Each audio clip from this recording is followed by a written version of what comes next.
Trecho inédito da entrevista com o casal que a polícia garante ser autor do assassinato do menino Henri. Roberto Cabrini, um dos maiores repórteres do país, havia guardado esse material. Esse trecho inédito é um trecho extenso, onde ele coloca o casal na parede para tentar descobrir a verdade. Acompanhe comigo essa entrevista, esses trechos inéditos, que, portanto, serão mostrados pela primeira vez na TV. Põe no ar. Como é que eu ia fazer mal ao meu filho, meu próprio filho, meu único filho? E a senhora não encobriria alguém? Nunca! Isso não existe. De 0 a 10, qual a sua nota como mãe? Meu filho era maravilhoso, Cabrini. Aonde eu estava, eu levava ele. Eu não ia em nenhum lugar que ele não pudesse estar. Todos os lugares que eu ia eram lugares propícios que ele pudesse estar. A pergunta que o Brasil faz nesse momento é: estamos diante de um acidente doméstico ou de um assassinato? Não existe assassinato, Cabrini, pelo amor de Deus. Era meu filho, meu único filho. Não existe isso. Não tem essa possibilidade de acontecer. Existe algo que a senhora esteja ocultando? Não, nada. Tudo eu estou falando. Eu fiquei numa delegacia, primeira vez que eu entro numa delegacia, de 2 da tarde às 2 da manhã. O delegado me interrogando por 9 horas. Eu falei tudo, detalhadamente, minuciosamente para ele. Tudo que ele me perguntava, eu respondia a ele. Nada ficou sem pergunta, nada ficou sem resposta. A senhora tem consciência que, dependendo dos resultados das investigações, a senhora pode até ser presa? A senhora sabe disso? Eu sei dos riscos, infelizmente, mas eu não sou culpada. Isso eu posso lhe garantir. A senhora não mentiria? Não mentiria. Não mentiria. A senhora tem a sua consciência totalmente tranquila? Totalmente em paz. E eu só vivo hoje para provar ele. Hoje meu sentido, eu estava sem sentido de vida. Hoje meu sentido de vida é provar e mostrar a minha inocência, porque isso é um absurdo que estão falando. Isso é um absurdo. Porque o meu propósito agora é provar que não fui eu. Imagina, me matar agora. A culpada. Não sou culpada. A senhora fez tudo possível para salvar a vida do seu filho? Tudo possível, tudo. E eu faria muito mais. É isso que a senhora diria ao pai nesse momento? Se o pai perguntar à senhora por que o filho está morto, o que a senhora diria a ele? Eu daria meu sangue das minhas veias para ele, eu daria meus órgãos para ele, eu teria me jogado por ele, eu teria caído por ele, eu teria morrido por ele. Eu teria morrido pelo meu filho está vivo hoje. Uma mãe não mata um filho, uma mãe se mata para ter o filho vivo. Quem ou o que foi o responsável pela morte do seu filho, sinceramente? Cabrini, eu não posso especular o que eu não vi de fato. Eu só sei que eu encontrei meu filho deitado no chão, peguei ele e fiz de tudo para tentar voltar com ele para casa. As pessoas ficam insinuando, porque a cama era baixa. A cama não é baixa. A poltrona é de balanço. Então, assim, a polícia vai investigar. A polícia vai chegar na conclusão. Eu tenho certeza disso. Está dizendo que a gente é culpado, as pessoas apontando o dedo sem conhecer o meu caráter. As pessoas que me conhecem, quem me conhece, sabe que eu jamais faria isso. A professora falava que ela nunca tinha visto uma mãe tão zelosa, tão cuidadosa. O menino nunca teve um arranhão, um roxo, eu ia em festa, todas as festas. Até que ponto a senhora pode ter descontado alguma irritação sua com o seu filho? Nunca. Cabrini, isso não existe. Isso não existe. Isso não existe. Não existe essa hipótese. A senhora tem consciência do dilema que nós temos nesse caso? Como um acidente doméstico poderia causar ferimentos tão graves? Essa é a pergunta mais importante aqui. A senhora tem consciência disso? Tenho consciência, Cabrini. Não fui eu. Isso é impossível. Sempre fui uma mãe maravilhosa para o meu filho. Eu era até em excesso. Eu tinha babá, tinha empregada dentro de casa que todos os dias elas estavam comigo. Elas poderiam ter visto qualquer tipo de ato meu contra ele, poderia falar, elas vão depor. Já até deram entrevista e Eu sempre acompanhava, podia deixar a babá levar para natação e eu ir para outro lugar, se eu fosse uma mãe relapsa. Podia mandar a babá levar para a escolinha de futebol, mas não, era eu, levava junto. Eu sentava do lado da babá. No dia da morte do seu filho, a senhora estava tomando algum tipo de medicamento? Não.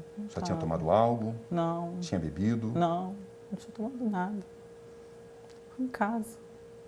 A senhora estava desequilibrada emocionalmente? Não, estava bem, estava ótimo. Estava vendo série na televisão, tinha passado o final de semana em casa tranquilo. Seria um domingo tranquilo, pegando meu filho e continuando a vida. A senhora conversou com o pai da criança depois de tudo isso? Não. A senhora ofereceu a ele algum tipo de explicação sobre o que aconteceu? Não. Ele também não me perguntou. Ele não ligou para a senhora? Ele só queria, ele falou, Monique, vou resolver os assuntos da delegacia e do IML e você resolve todos os assuntos do enterro. Então, eu fiquei com a parte de pegar meu filho, de arrumar meu filho, de ver jazigo, de ver enterro. Eu fiquei com essa parte. Isso era o que eu tinha que fazer, era a minha missão. Eu acho que foi a pior missão. Ele me conhece, ele sabe que eu não fiz nada. Eu sempre fui uma boa mãe, isso aí é incontestável. Isso é incontestável. Você pode perguntar para qualquer pessoa que convive, qualquer uma que conviveu conosco. Eu fazia de tudo por aquele menino. Eu contratava professora particular para ir na nossa casa, para dar aula para ele ser alfabetizado. Primeira vez que ele escreveu o nomezinho dele, eu tenho registrado as fotos, tudo. Todo mundo acompanhava minha vida com meu filho. Aonde eu ia, meu filho estava junto. A senhora sente nesse momento que a senhora contou tudo que a senhora podia contar? Sim. Faltou alguma coisa? Não. Algo que a senhora possa ajudar a esclarecer em relação à morte do seu filho? Não, eu falei 9 horas de interrogatório, tudo que o delegado quis perguntar. Tem algum detalhe importante que a senhora não tenha contado nessa entrevista? Não. O senhor acredita que tenha feito tudo que estava ao seu alcance para salvar essa criança? Acredito que sim, Cabrinho. A Monique também? Também. Houve alguma falha da parte de vocês? A gente foi o mais rápido possível para o hospital, acho que era o melhor que a gente podia fazer. Quando é que o senhor teve conhecimento da gravidade dos ferimentos, da gravidade das lesões, doutor Jairinho? Da gravidade das lesões do ferimento? Quando a gente começaram a vazar informação na imprensa que era grave, enfim. Até então eu tive noção que era uma ação contundente, ou seja, uma pancada e que tinha afetado o fígado. Essa era era o que a gente sabia até antes da gente ter conhecimento do laudo, né? A pergunta que todo mundo faz nesse momento: quem ou o que foi o responsável pela morte do menino Henri? Cabrini, para mim foi um acidente. Eu não posso criar hipóteses aqui. O laudo pericial mostra que o menino teve diversas lesões. O exame aponta infiltração hemorrágica em várias regiões da cabeça, além de grande quantidade de sangue no abdômen, contusão no rim à direita e contusão pulmonar, principalmente no lado direito. Também foram encontradas no abdômen múltiplas equimoses, que são manchas roxas, normalmente relacionadas a traumas. A conclusão do laudo é que a causa da morte foi hemorragia interna e laceração hepática provocadas por ação contundente, ou seja, sangramento dentro do corpo e lesão no fígado, causado por um forte impacto. Um acidente doméstico causaria isso, doutor Jairinho? Eu não quero tirar conclusão. Né? Eu não quero poder aqui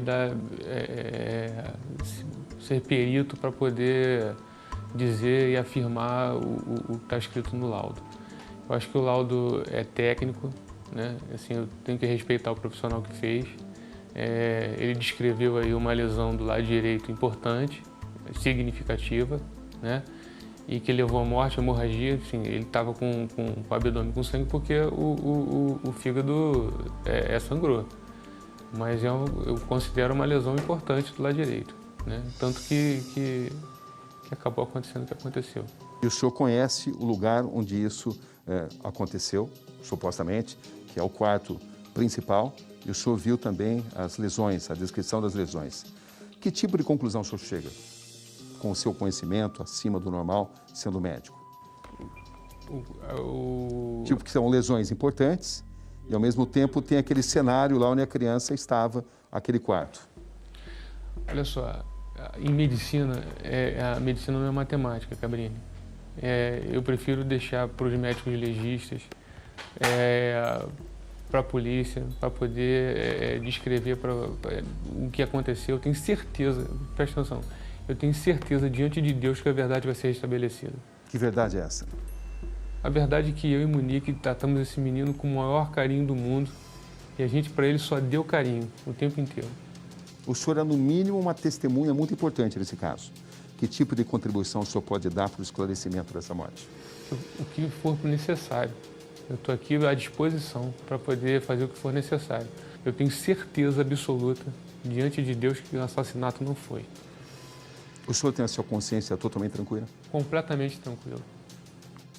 O senhor tem consciência de que, dependendo do resultado das investigações, o senhor, a sua esposa ou os dois podem ser presos? Eu acho impossível isso, Cabrini. Eu acho impossível isso. Eu tenho que acreditar que quem não tem culpa não pode levar a culpa. Eu não posso acreditar nisso. Não posso levar essa verdade comigo. Se o pai da criança perguntar ao senhor o que aconteceu, qual vai ser a sua explicação? Vou falar o que falei para você. Nada diferente? Com o maior carinho possível, que eu acho que, assim, eu tenho 3 filhos. Se a dor que eu estou sentindo é desse tamanho, eu imagino a dor dele. Então, eu respeito o que ele está sentindo. Qual era a sua relação com ele, com o pai da criança?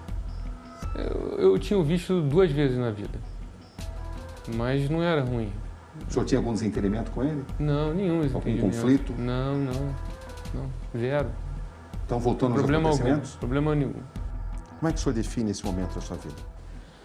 Cabrini, é o pior momento da minha vida. A gente não podia estar passando por uma tormenta maior. Nunca imaginei, nos meus piores pesadelos, estar passando por um momento que a gente está passando. Nunca achei que ia passar por isso na minha vida. O senhor cometeu erros nessa tormenta?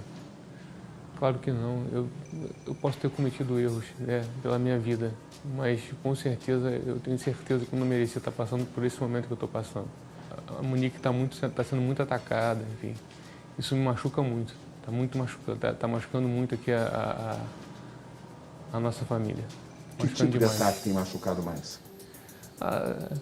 No momento que nós esperávamos viver o luto, né, de passar por isso, veio uma avalanche em cima da gente de questionamentos, enfim, acerca disso que eu acho legítimo acontecer, mas tem machucado muita gente. Até que ponto o senhor considera essa desconfiança legítima?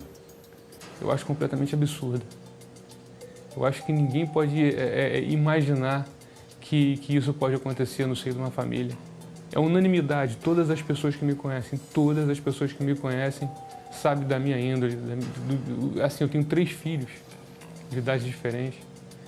E a gente, agora, esse nosso 4º filho, que é um menino doce, carinhoso, Monique é uma mãe muito zelosa. Qual era a sua relação com o Henri? Excelente. É boa. A relação com ele é a melhor possível. É uma criança que, de 4 anos de idade. Em algum momento o senhor chegou a se irritar com ele, algo assim? Não tem como, Cabrini. A Monique costumava se Quem irritar que é com a capaz criança de fazer isso? ou não? Eu nunca vi. Eu vi ela cometendo excessos de carinho. Levava o menino no colo. Ele falava, mãe, eu quero colo, ela leva no colo para lá e para cá, sempre com gesto de carinho. O que o senhor está pensando nesse momento, desde que o senhor está emocionado? Que eu queria que ele tivesse voltado com a gente, não queria estar passando por isso que a gente está passando agora. O trajeto foi rápido. Queria estar podendo viver uma vida normal. Só isso. E o senhor é médico? Eu sou médico. Qual a sua especialidade? Eu me formei como clínico em 2004 e tive o meu primeiro mandato em janeiro de 2005. O senhor chegou a exercer a profissão? Não exercia a profissão. Me formei, mas fui candidato a vereador e ganhei a eleição. Mas o senhor conhece os primeiros cuidados Conheço. que uma pessoa que esteja passando mal tem que receber? O Cabrini, eu vou lhe ser sincero, minha última massagem cardíaca foi no 10º período da faculdade. Então eu vi que ele estava se sentindo mal, percebia que ele não estava bem, vi que era algo que estava que a gente não ia controlar ali na hora. Isso foi uma avaliação médica? Isso foi uma avaliação minha. Uma avaliação a sua minha. formação? O meu sentimento foi que naquela hora a gente deveria socorrer ele num ambiente mais apropriado, mais eficaz. Ao examinar a criança, o senhor observou ferimentos graves, eu não examinei lesões? a criança, eu botei a mão na extremidade dele. Ele estava gelado, olhei ele respirando mal e resolvi levar ao hospital. Por que não examinar a criança ali? Porque eu achei que ele estava passando mal e seria mais eficaz. E não queria perder tempo para poder ter a oportunidade de levá-lo ao médico. Naquele momento, o senhor chegou a pensar em um suposto acidente doméstico? Não, de maneira nenhuma. O que o senhor pensou naquele instante? Que ele tinha broncoaspirado alguma coisa e estava passando mal, estava com falta de ar. E eu estava meio tonto, peguei uma manta no outro quarto, botei a roupa rápido, me enrolei nele, descemos muito rapidamente o elevador, entramos no carro e fomos correndo para o hospital. Do momento em que vocês encontraram a criança no quarto até o momento que vocês deixam o apartamento para buscar socorro, para ir até o carro, quanto tempo passou? Quantos minutos? Do que eu vejo... No momento que o senhor entra no quarto, no momento que vocês deixam o apartamento em direção ao hospital, quantos minutos? Muito rápido, 5 minutos. Muito rápido. A gente, como eu senti que estava broncoaspirando e ela ficou nervosa, ela pedindo socorro para mim também, me ajuda. E, enfim, eu achei mais eficaz eu levar no hospital, que eu sei que está perto, do que, na verdade, se tivesse ele broncoaspirado ali, resolver de alguma outra forma. Como é que o senhor vê a vida de vocês daqui para frente? Eu espero que isso passe. Espero que seja tudo esclarecido para a gente tocar a nossa vida da melhor maneira possível, reatar a nossa vida, ir para frente, conviver com essa saudade, né? Para aqueles que falam na hipótese do assassinato, o que o senhor queria dizer? Eles não conhecem a gente, não conhecem a verdade, não conhecem a dinâmica do fato, não sabem o nosso dia a dia, não conhecem a nossa história, não conhecem a nossa família, não conhecem as pessoas que cercam a gente. É pré-julgamento. O senhor confia na investigação da polícia? Confio. Ao senhor ver, um bom trabalho está sendo feito? Eu tenho certeza diante de Deus que a justiça vai ser feita. Não é possível, não posso acreditar em outra coisa. Eu confio no trabalho da polícia, confio sim.